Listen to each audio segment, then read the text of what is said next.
श्री शिवाय नमस्तुभ्यम। तो एक बार फिर से आज हम लोग बात करेंगे गुरुजी के स्वास्थ्य के बारे में कि क्या सचमुच गुरुजी घर पे आ गए हैं। तो इसका जवाब है बिल्कुल हाँ, घर पे गुरुजी आ गए हैं। उन्हें अस्पताल से छुट्टी मिल गई है। कल मैंने आप लोग के लिए एक छोटी सी वीडियो बनाई थी और एक छोटा सा पोस्ट डाला था। मुझे पूरी उम्मीद है वो पोस्ट आप लोगों ने देखी होगी। तो ये कहीं ना कहीं हम सभी लोग के लिए बहुत ही ज़्यादा खुशी की बात है, बहुत ही अच्छी बातें हैं कि जो उपाय मैंने आपको बताया या फिर गुरुजी के द्वारा जो उपाय थे आपने गुरुदेव के लिए किया, उसका लाभ हम सभी को देखने को मिल रहा है। और गुरुजी इस टाइम पे हॉस्पिटल यानी कि अस्पताल से छुट्टी मिल गई है और वो घर पे आ गए। ठीक है, अब ये बात करते हैं कि 29 अप्रैल से कथा कैसे होगी, पहली और तस्वीर कौन सी है हॉस्पिटल से निकलने के बाद की, वो बात करेंगे। लेकिन आपको कल वाली पोस्ट में आपको दिखा दूं, कल मैंने आप लोग के लिए डाला था कि 70% गुरुजी के ही जो कार्यकर्ता हैं उनके द्वारा ये पोस्ट डाला गया था कि गुरुजी 70% सही हो गए हैं। अब मैं आपको जो दो और फोटोज दिखाने जा रहा हूं ना, उससे कई चीजें आपकी क्लियर जरूर हो जाएंगी। ठीक है,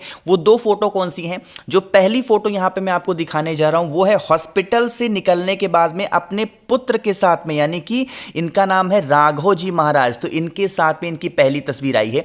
ये भी जो इंस्टाग्राम के बहुत सारे पेजेस हैं, गुरुजी के फैन पेजेस हैं, उन पे मैंने देखा है। मैं इसके लिए श्योर नहीं हूं कि पता नहीं ये फोटोज सही हैं, अभी की हैं पुरानी की हैं, बट वहां पे बहुत सारे इंस्टाग्राम पेजेस, बहुत सारे फेसबुक पेजेस पे यहां पे देखने को मिल रहा है कि ये पहली ऐसी फोटो है हॉस्पिटल से निकलने के बाद में कि ये अपने पुत्र के साथ में एक सेल्फी लेते हुए नजर आ रहे हैं हमारे गुरुजी। ठीक है, तो ये कहीं ना कहीं हम लोग के लिए बहुत अच्छी बात होगी। ठीक है, हाँ, जो लोग कमेंट कर रहे हैं नीचे ना कि भैया वो कल वाली वीडियोस दिखा दो, तो वो वीडियो भी मैं आपको दिखा रहा हूं। सिर्फ पहले आप अच्छी अच्छी बातें देख लो, उसके बाद भी उपाय की बात करेंगे कि गुरुजी को अच्छा करने के लिए हमको कौन से वो दो उपाय करने होंगे, साथ ही साथ उस वीडियो को भी बात करेंगे। ठीक है ना, चलो अब दो तो मैंने आपको फोटो बहुत अच्छी वाली दिखाई। तीसरी बात करते हैं, जो गुरुजी पे हमला हुआ वो किस साजिश की वजह से हुआ। देखो, नारियल जो फेंका गया है कल, आप अभी मैं आपको एक वीडियो दिखा रहा हूं, उस वीडियो को देख लेना। पहले आप इस फोटो को देखो, यहां पे आपको ये दिखना होगा, यहां पे पेपर में भी छपा था। ये जो आपको दिख रहे हैं फोटो में समीर भैया हैं, इन्होंने अपने इंस्टाग्राम पेज पे इस पोस्ट को डाला था कि 1000 क्विंटल गुलाल आए हुए थे सीहोर की होली में, महादेव की होली में 40 क्विंटल फूल आए थे जो कि वहां पे होली खेलने के लिए इस्तेमाल किए गए। तो मुझे नहीं समझ में आ रहा कहां पे वहां अबीर की कमी हुई, कहां पे वहां फूलों की कमी हुई कि नारियल की बात यहां पे आ गई है। पुलिस इसी की जांच पड़ताल कर रही कि जब इतनी ज्यादा मात्रा में वहां पे गुलाल थे, अबीर थे, फूल थे, तो नारियल किसने फेंका? नारियल राइट साइड से फेंका गया, लेफ्ट साइड से फेंका गया? कहीं ना कहीं एक विचार का विमर्श बन रहा है क्योंकि भीड़ वहां पे बहुत ज्यादा थी और पुलिस को इसीलिए टाइम लग रहा है सीसीटीवी फुटेज को पता करने के लिए। ठीक है, चलो ये चीजें आपको समझ में आ गई हैं। तो यहां पे अच्छी अच्छी जो जानकारी थी मैंने आपको बता दी। एक छोटी सी वीडियो सिर्फ 1 मिनट की देख लो, उसके बाद में हम सभी लोगों को गुरुजी जो 70% सही हो चुके हैं उन्हें 100% सही करने के लिए हम सभी लोगों को छोटा सा उपाय करना है, जो कि आप सभी लोग अपने घर पे करेंगे। कहीं पे भी, किसी भी मंदिर में कहीं बाहर जाने की भी जरूरत आपको नहीं होगी। ठीक है, चलो पहले ही छोटी सी वीडियो देख लो 1 मिनट की, उसके बाद उपाय की बात करते हैं। तो काफी लोगों ने कहा भैया गुरुजी वहां होली खेल किस तरीके से रहे थे। आप देख सकते हो सभी लोग हैं, समीर भैया हैं, आशीष भैया हैं, गुरुजी हैं, इनके हाथों में कितना बड़ा सा पिचकारी है और यहां पे इस तरीके से ये लोग होली को खेल रहे थे। तो ऐसी छोटी छोटी क्लिप थी, तो काफी लोगों ने कहा, मैसेज किया भैया वो क्लिप हमें दिखाएं, एक बार फिर से दिखा दीजिए कि जहां पे चोट लगी थी। काफी लोगों ने कहा भैया राइट साइड से लगी, तो कुछ लोगों ने कहा भैया लेफ्ट साइड से लगी। उसी की बात यहां पे करने जा रहे हैं। अब ये जो वीडियो आगे आने वाली है ये है नारियल लगने वाली है ना, यहीं पे इसी ट्रॉली पे गुरुजी थे। अभी थोड़ी देर में देखना कि इनके सर में किस तरीके से नारियल को फेंक, मैं तो हमेशा से शुरुआत से कह रहा हूं कि उनके सर पे नारियल फेंक के मारा गया। ये देख रहे हो किधर पकड़ा उन्होंने? अपने लेफ्ट साइड नारियल को पकड़ा है यहां पे, और अब यहां पे जाके इशारा किया है। कुछ लोग कह रहे थे राइट साइड से मारा गया, कुछ लोग लेफ्ट साइड से, बट मुझे ऐसा दिख रहा है कि उन्होंने पकड़ा हुआ है अपना राइट साइड का एरिया। इसका मतलब कि जो नारियल फेंका गया वो राइट साइड से फेंका गया है और इसकी जांच पुलिस कर रही है। तो जो इंफॉर्मेशन मुझे आपको बतानी थी, मेन चीजें, वो चीज मैंने आपको बता दी है। अब आपको मैं दो उपाय बताने जा रहा हूं, उन दोनों उपाय को आप सभी लोगों को पूज्य गुरुजी के लिए करना है, जिससे उनकी स्वास्थ्य 70% से 100% सही जरूर हो जाए। ठीक है, चलो अब समझते हैं उपाय को। ये आपने, अब उससे पहले उपाय से पहले बात कर लेते हैं कि जो मैंने स्क्रीन पे लिखा था कि 29 अप्रैल से जो कथा होने वाली बात है वो कहां तक सही है ना। आप लोगों ने, मुझे उम्मीद है कि ये वाली पोस्ट आप लोगों ने फेसबुक पे भी देखी होगी और इंस्टाग्राम इंस्टाग्राम पे भी देखी होगी, जो कि ये विठ्ठलेश सेवा समिति की ऑफिशियल साइट से ये चीजें लिखी गई हैं कि चिकित्सकों के सलाह एवं पूज्य गुरुदेव के स्वास्थ्य को ध्यान में रखते हुए विठ्ठलेश सेवा समिति द्वारा आगामी बिलासपुर और हालोकोसा, मैं आपको बता दूं बिलासपुर की जो कथा थी वो 15 अप्रैल तक थी और हालोकोसा की जो कथा थी वो 25 या 26 अप्रैल तक थी। यानी कि डॉक्टर ने आपको बताऊं कि सिर्फ और सिर्फ 1 महीने का ही रेस्ट बोला है, इससे ज्यादा रेस्ट नहीं बोला है। तो गुरुजी को चोट लगी थी 29 मार्च को, तो 1 महीना कंप्लीट हो जाएगा 29 अप्रैल को।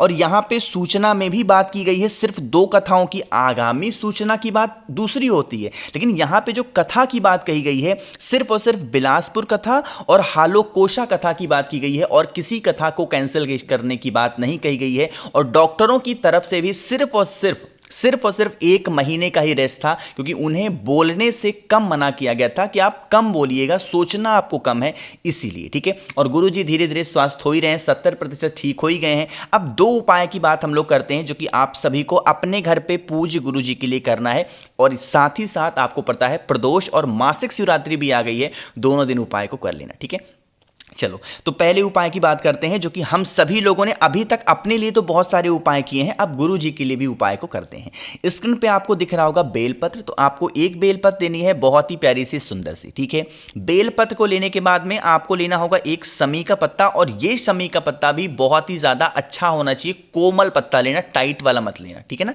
लिया। साथ ही साथ आपको एक पुष्प लेने हैं, सफेद फूल ले लो तब तो बहुत अच्छी बात है, सफेद फूल नहीं मिलते हैं तो कोई सा भी आप फूल ले सकते हो। ठीक है ना, इसको लेने के बाद में पहुंच जाना भोले शंकर के शिवलिंग के पास में। प्रदोष के दिन कर रहे हो चाहे शिवरात्रि के दिन कर रहे हो, आपको करना है शाम के टाइम पे प्रदोष काल में। ठीक है, उन तीनों चीजों को, बेलपत्र को, समी के पत्ते को और एक फूल को अपने हाथों में राइट हैंड में लेना। ठीक है, राइट हैंड में लेके सबसे पहले उसको यहां पे टच कराओगे, रखना नहीं है, सिर्फ यहां पे टच कराएंगे माता अशोक सुंदरी के स्थान पे। फिर अपने हाथ को टच कराएंगे ये जो कटी भाग होता है जिससे हम लोग माता का कमल बोलते हैं, यहां पे टच कराएंगे।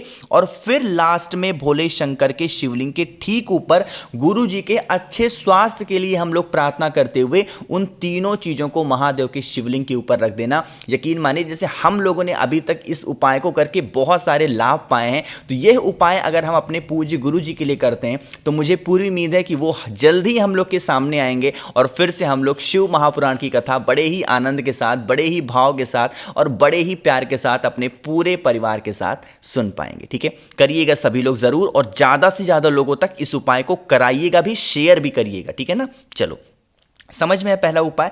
यहीं पे बात करते हैं हम लोग अपने दूसरे उपाय की, और ये दूसरा उपाय भी आपको गुरु जी के लिए ही करना है। गुरु जी ने तो हम लोग के लिए बहुत कुछ किया है, बहुत सारे उपाय बताए हैं, तो अब ये मौका है हम सभी को गुरु दक्षिणा देने का, जिससे हमारे गुरु जी बहुत जल्दी ठीक हो। ठीक है, दूसरे उपाय की बात करते हैं। स्क्रीन पे आपको दिख रहा होगा दूरवा, ये उपाय बहुत आसान है। कितनी दूरवा लोगे? 5 दूरवा लेंगे हरी वाली, इससे ज्यादा नहीं लेना, सिर्फ 5 दूरवा हरी वाली लेना। साथ ही साथ एक तांबे का लोटा लेंगे और उस तांबे के लोटे में जल भरेंगे, और जो मैंने आपको 5 दूरवा दिखाई है उस 5 दूरवा को इसी कलश के अंदर डाल देना। ठीक है, डालने के बाद में आपको लेके जाना होगा भोले शंकर के शिवलिंग के पास में। जैसे ही जाओगे सबसे पहले दर्शन आपको किसके हो जाएंगे?